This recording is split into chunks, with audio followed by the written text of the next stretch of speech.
Hey everyone! Today we're going to talk about supplementation and what certain supplements are going to be able to help you out in terms of your athletic performance. Now, I got to preface this and say that these are just the supplements that I take. These are the ones that help me out the most.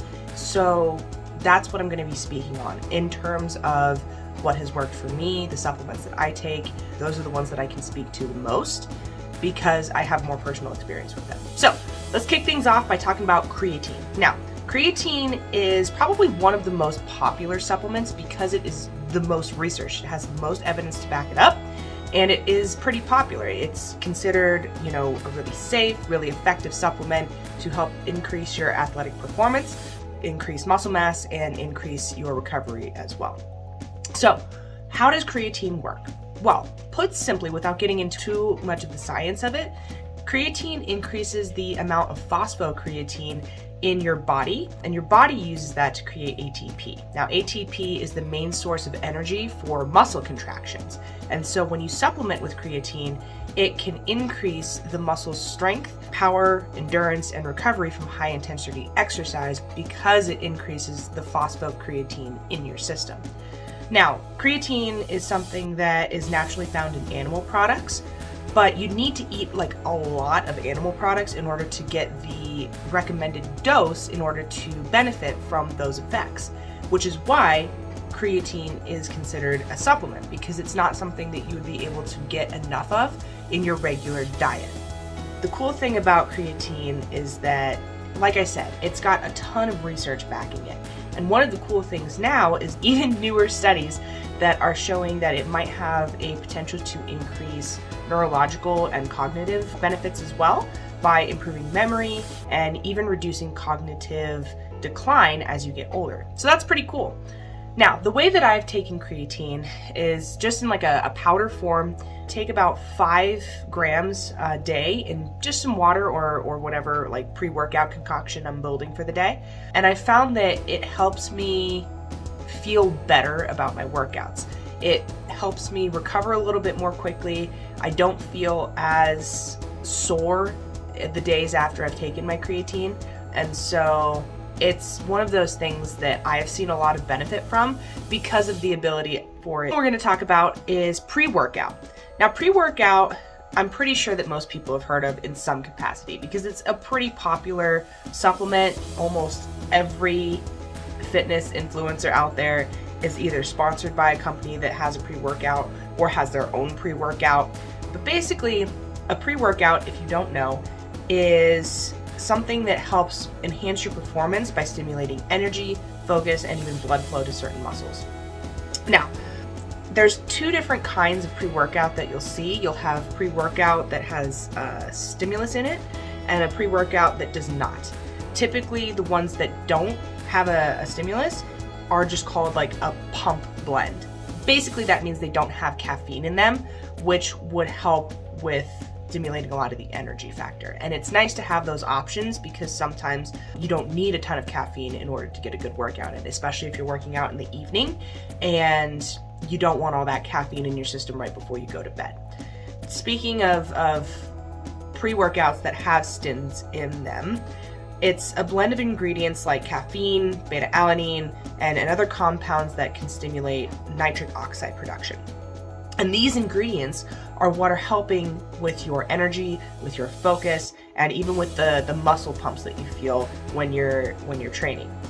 Here's the caveat with pre-workout is that too much can be a bad thing.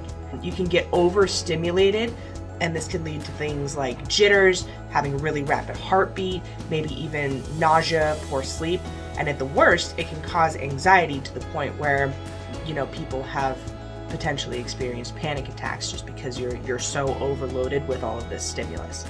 And so if you're worried about any specific health concerns when it comes to taking a pre-workout, talk to your doctor first. I'm not a doctor. Again, this is all just my personal experience with these supplements. So talk to your doctor if that's something that you're concerned about. For me, I'm really sensitive to caffeine, and I love pre-workout that has caffeine in it because usually I go train in the morning and it's a way for me to help wake up, and I like the way that pre-workout makes me feel when I'm training. But for me, I never take more than 1/2 to 3/4 of a scoop of any pre-workout. And that's what I would recommend as well. Start with a small dose, even like 1/4 to 1/2 scoop, especially if you're trying a new. Take a whole scoop all at once. You're gonna have a real interesting day, that's for sure. So start slow with pre-workout, and then as you kind of develop a sense for where your tolerance is, then you can start building up those increments and increase the dosage of your pre-workout. Let's dig into a specific compound of pre-workout called beta-alanine. Now, beta-alanine I take as an additional supplement because it helps with athletic performance and endurance. It's a non-essential amino acid, and your body naturally produces it in small amounts. Basically, it's a dipeptide that increases the amount of carnosine that you have in your skeletal muscle. And that carnosine is what can help buffer lactic acid buildup in your skeletal muscles.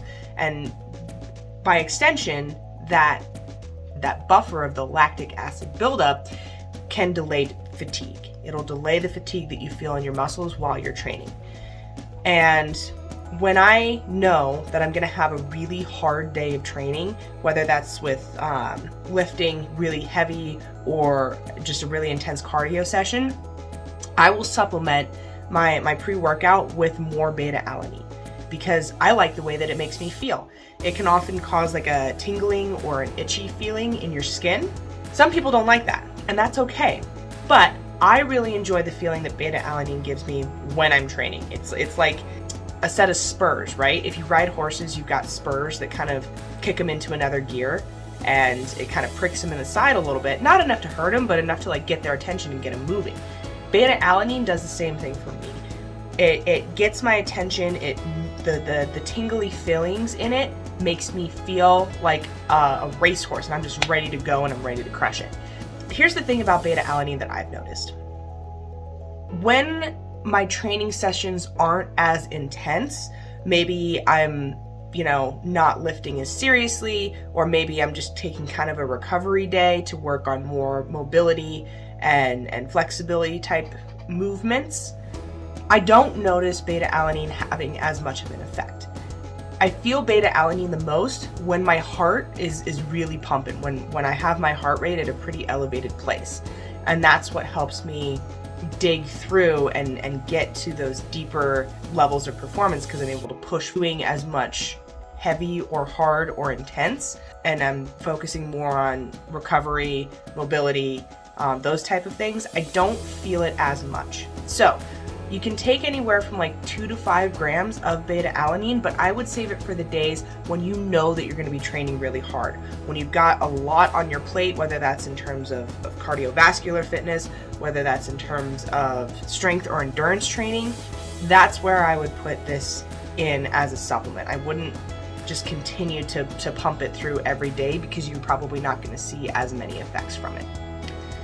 The last main supplement that I've taken is terkestrone. Now, terkestrone is one of those that's relatively new. I think it got a lot of hype in the last year or so, and I wanted to try it out. I wanted to see what all the hype was about with it. So terkestrone is a natural compound. It's found in plants, and it has been shown to help with muscle growth. It's been shown to have anabolic properties, again, which help with the building of muscle. And so that's what these studies are primarily focusing on, is its ability to increase muscle protein synthesis. Other studies have shown that it has anti-inflammatory and antioxidant properties, and that it can help reduce fatigue, possibly improve insulin sensitivity.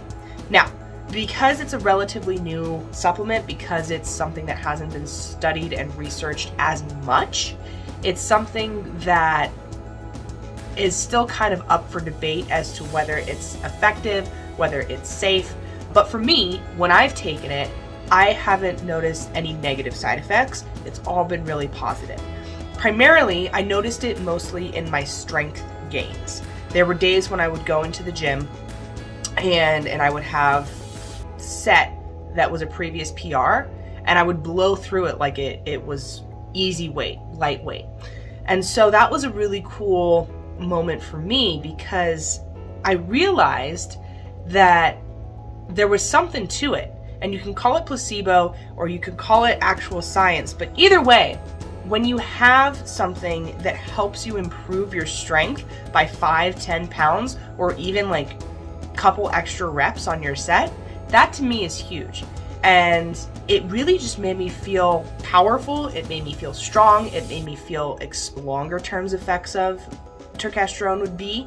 And I certainly haven't seen a lot of like outward changes to my physique, but I notice it dramatically in my performance. And I think as an athlete, that's what's more important to me. Not how I look on the outside, but how I'm performing. And turkesterone for me was something that definitely helped improve my strength. Now, turkesterone, again, not a whole lot of research on it, but anywhere from like 2 pills a day to like even 6 pills a day. I've seen guys say that they've taken like 6 pills of turkesterone daily just because they're bigger guys, they metabolize it faster. For me, as a woman, I get away with 2 and I notice some pretty good benefits there. So those are the main 4 that I take regularly. Creatine every day, pre-workout when I go train, beta-alanine on the days when I train hard, and then I've done on and off rounds of turkesterone. But here's the thing, supplements are just that, a supplement. They supplement the things you're already doing with your diet. They supplement the things you're already doing with your training. Now, the things that I take are things that are naturally found in a lot of foods anyway, but they're not going to be something that I'm going to be able to get enough of just from my diet. And so that's why it's considered a supplement. They're not a magic pill. It's not some silver bullet that's going to get you the results that you want, whether it's from a physique standpoint or a performance standpoint. You still have to put in the work. You still have to train hard. You still have to get to where you want to be through disciplined action and by consistent work. These are just supplements in order to help you get to those goals a little bit faster or to help push you a little bit harder while you're training. Thanks for watching the video today, guys. I really hope you got a lot of value out of it, and I would love to hear from you. What kind of supplements do you take? Are you even taking supplements? Do you find value in supplementation when it comes to your athletic performance? Drop it in the comments below. As always, like, share, subscribe, do all the things. You know the YouTube drill by now, and I will catch you in the next one.